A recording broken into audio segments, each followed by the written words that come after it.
Episode 212. Being a consultant for the car owner for the life of their car and the experience that they want with their car, and work with them, on an ongoing basis and put programs together and things like that. Not just reacting to oh, I've got this problem, but really being a car consultant.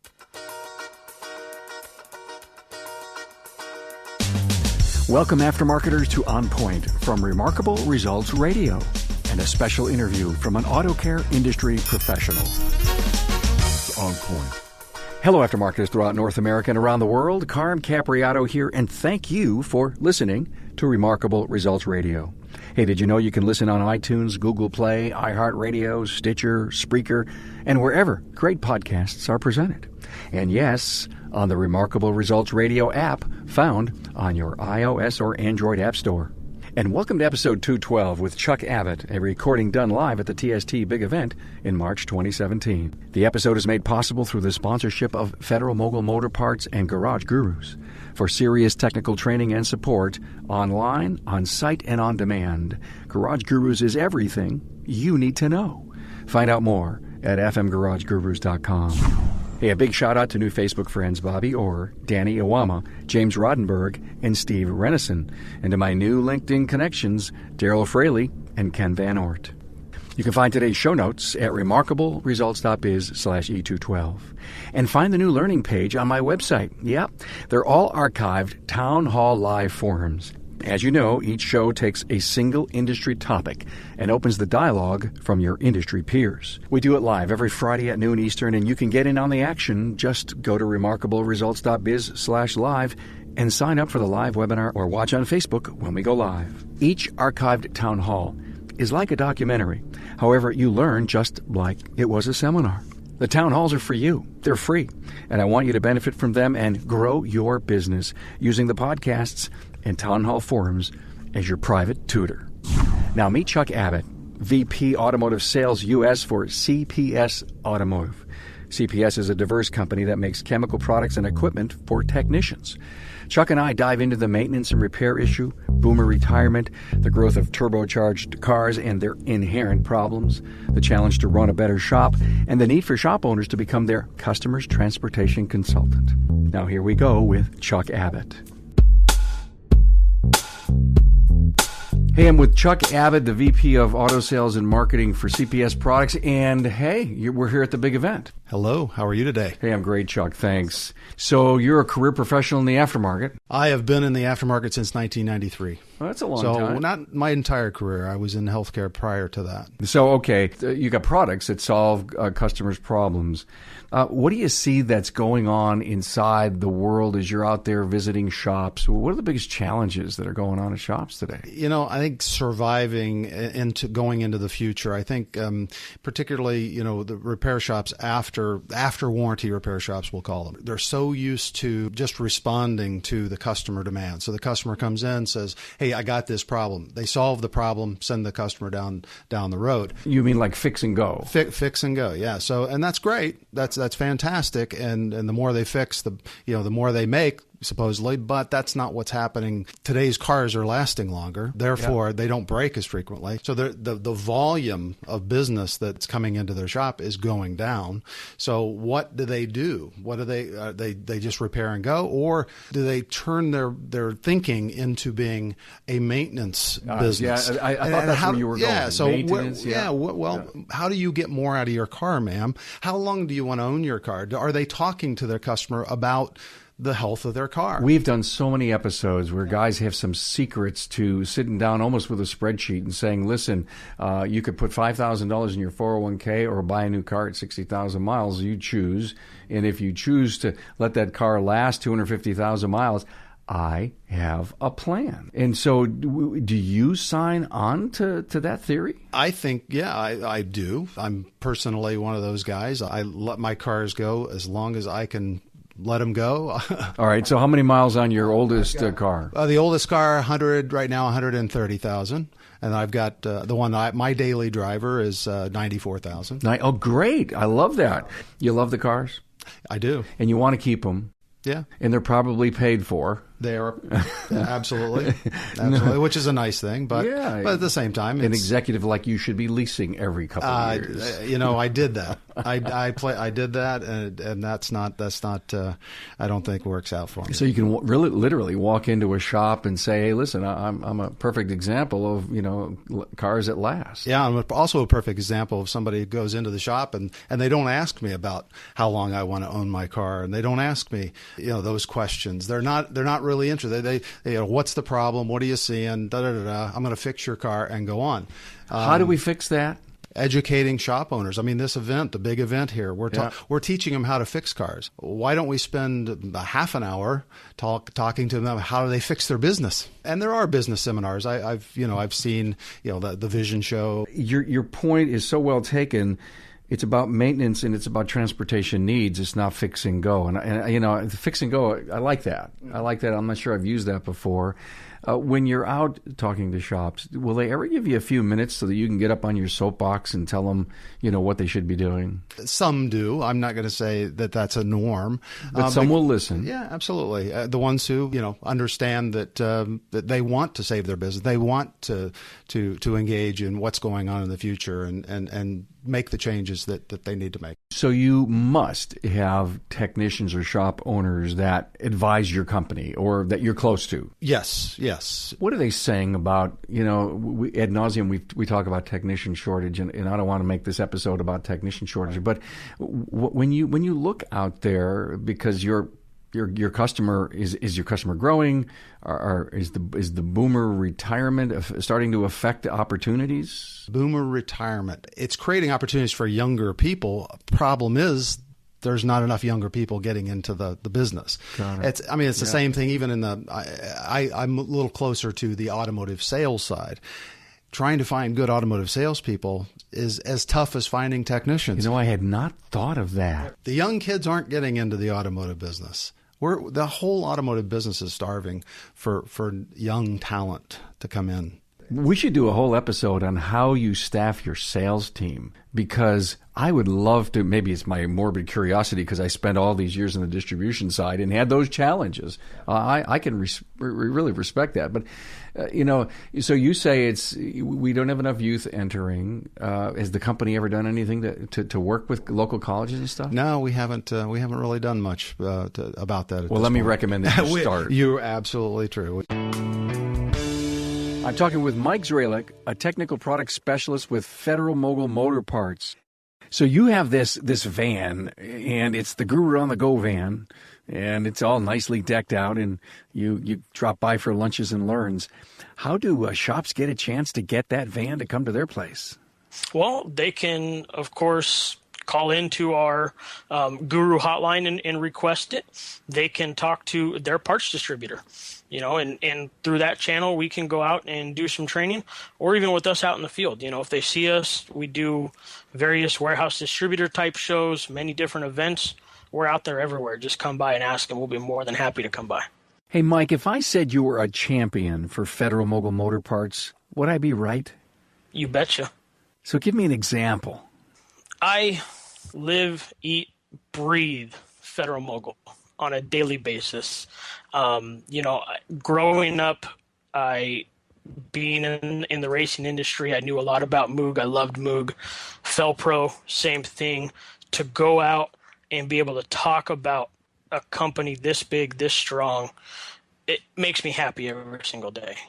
I'm so excited to do it on a day in and day out basis. What are technicians saying after you're done with your presentation? When can you come back? They want more day in and day out. They want more, and you have more to give. You've got so many key product lines in the industry. Oh, we have a ton of product lines and a ton of training that's available, with those product lines and on a technical side too. How dazzled are the techs to see that compression-loaded ball joint with the pre-installed integral dust boot? They come unglued. They are so excited about that because less frustrations. They've been dealing with issues in the field of damaging that boot during installation, and it makes it so much easier to put in. And it's a beautiful piece. Federal Mogul Motor Parts' Garage Gurus is your go-to source for the vehicle training, technology, and answers you need to keep your next job on track. On site, online, or on demand, the Gurus are here to help keep your business and your career on the road to success. Visit fmgarageguru.com. Baby boom shop owners, they're looking for succession plans. They want to get out. Some of them are just closing their doors. Yep. And that's lost opportunity for anyone in the business that sells to shops. Now, some of the aggressive shops that are doing all the right things in training and marketing and cleaning up their place and strong training programs for their technicians and their service writers, can they pick up the slack? Yeah, that's kind of what's happening. And I think what you're seeing is the dealership world, the automotive dealership world that used to be seen as I only go there for warranty. They're trying to pick up that slack. Very much so, and they're actually having an effect. They're taking share. Absolutely. The average dealership has 10 techs. The average general repair shop has 2.5. So, who's getting the business? The preventive maintenance part of the business is dominated by the dealerships. I guess if you sell thousands of cars a year, you need 10 techs to even just do the warranty, although I know warranty's, it's going down. Warranty's going down. They have to do more customer a great shop with 2.5 techs and a service writer and real good owner who's really paying attention to the business, earn a hell of a living and take care of, a great community of cars. I guess this whole maintenance thing that we started to talk about, and I really want to drill into that a little bit. The products that you sell, and we're not here to do a commercial on your products, but the products that you sell, does it help the shop in any way build a strong maintenance program? In order to do maintenance, usually you're delivering a process, and the process has a chemical element and it has a delivery element.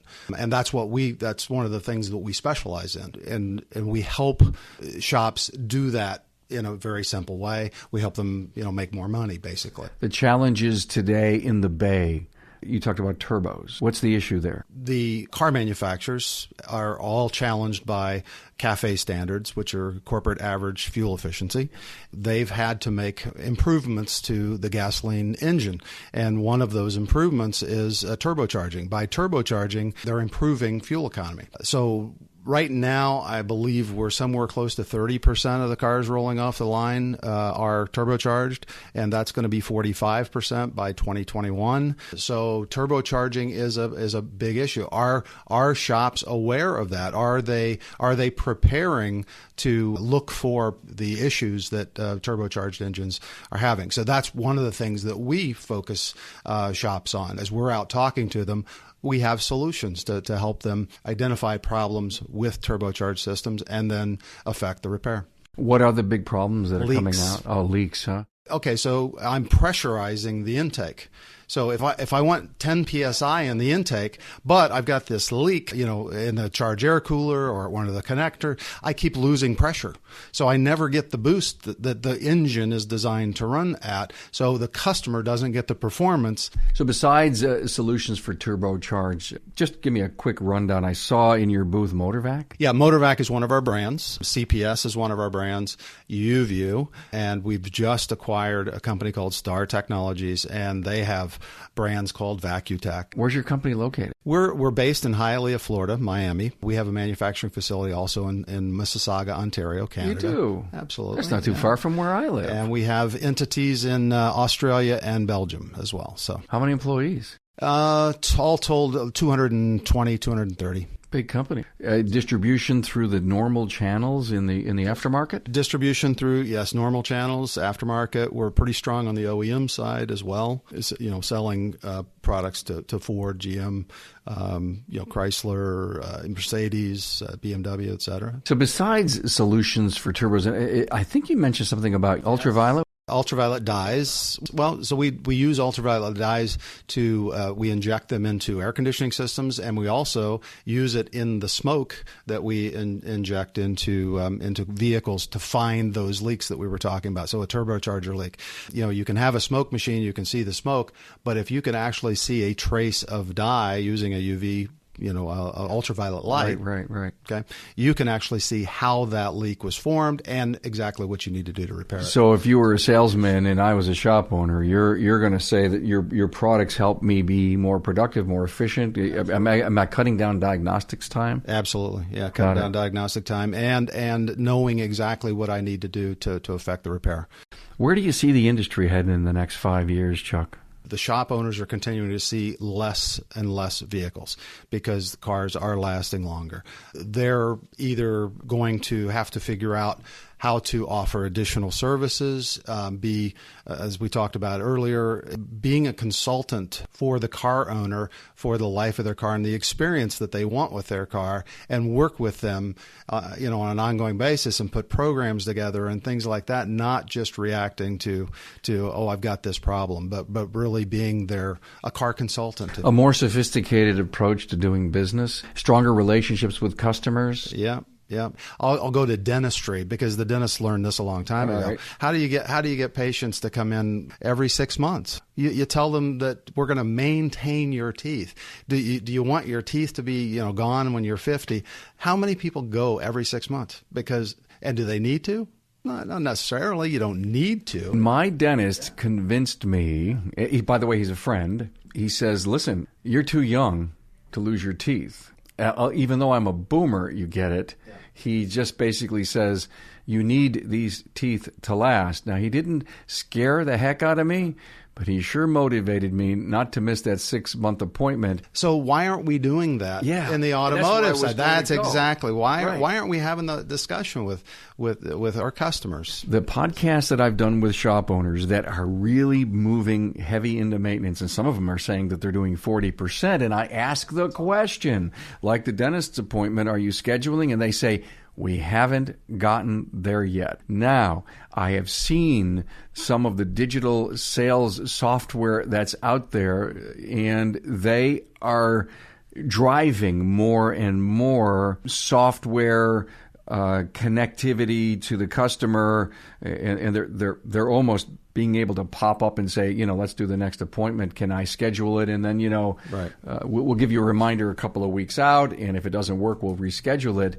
But I guess the key, what happens at the dentist counter? As you're walking out, can I schedule your next thing? How is 6 months on a Tuesday at 8 o'clock in the morning? And I say, I'll make it work. Yeah, we get our phone out and we look at that date and we make it. I also go to Massage Envy. Okay, or I get regular massages. Okay, I'm a member. Great. Anyway, so you pay monthly, whatever, but here's the deal. They've convinced you to become a member that this is part of maintaining your body, right? Yeah, I know. And then scheduling appointments. This show shouldn't be about massage, but I have to tell you something. Good. I had some really major neck issues, and they worked through it, and it's amazing. I guess if you're going to maintain your body and they're going to work out, your muscle issues, and no different than the car. I mean, it's the same. It's almost the same concept.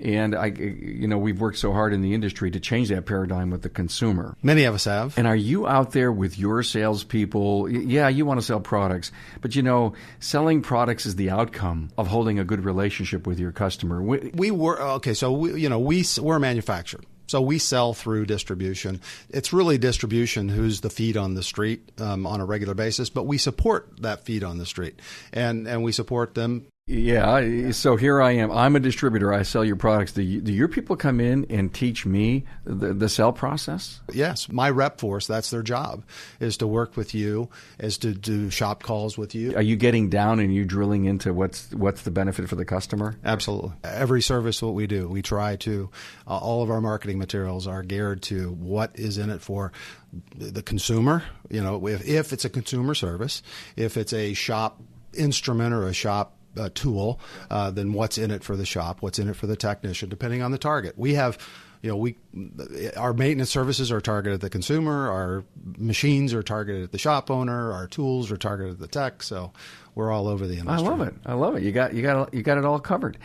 What brings you to the big event? Well, Trulia convinced me. He actually started talking to me about this big event several years ago, and he said, "You got it, Chuck. You got to come. You got to." Is this your first time? This is my first time. Yeah, it's our company's first time here. We've sponsored it. As a matter of fact, we're giving away one of our high pressure cool smoke machines, $3,600 value at the event. I have noticed some incredible door prices at this place. I mean, off the chart stuff, and that I think is right up there. Your inaugural giveaway here, huh? There you go. Pay attention to me. If we're going to be in, we're going to be in. We're here. So. Well, hey, Chuck Abbott, it was just great talking to you. Yeah, and I learned a lot. I think you got a lot of really profound things to tell the aftermarket. Thanks, Carm. Thanks for being here, man. Hey, thank you.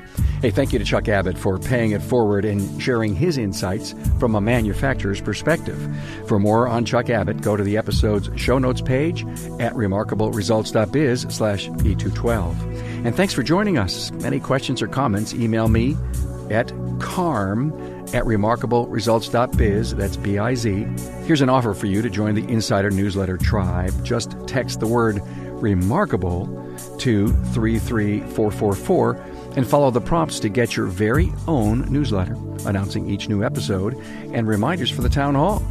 Be all in as a podcast insider, and thanks. I'm grateful for your support. Thanks for being on board to listen and learn from another inspiring aftermarket professional. Until next time.